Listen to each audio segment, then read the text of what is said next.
մի օր հավը կտի տեղ, կուլ էր տվել քնի դեղ։ Քրտինքն առել էր ջանը, ալչու չէր կանգնում ճանը։ Եկան գյուղից, քաղաքից, բարեկամներ ու դրկից, հարս ու փեսա, թոռ ու ծոռ, հարցրեցին ցավ ու չոռ, թե ոնց եղավ անտեղի, թեքվեց անիվը բախտի։ Ու ամեն մեկն իր հերթին բժիշկ դառավ նորուհին, չհարցրեց կողմ ու դեմ, իր ճառն ասավ ցավի դեմ, թե որն է դեղ դարմանը, անհարմարն ու հարմարը։ 10 արեցին մեկի տեղ, մեկ ցավի դեմ 1000 դեղ, այնքան գցին քաշեցին, դարման ու դեղ մաշեցին, որ մոռացան հիրավի, ինչն էր ցավը հիվանդի։ Գցին բերանից բերան, վերջը գլուխը կերան։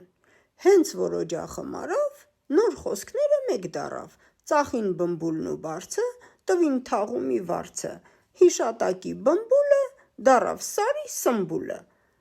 Այստեղ ո՞րն է խնդիրը, իմաստությունն ու գիրը, երբ միաբան չէ գործը, փորձանք կդառնա փորձը։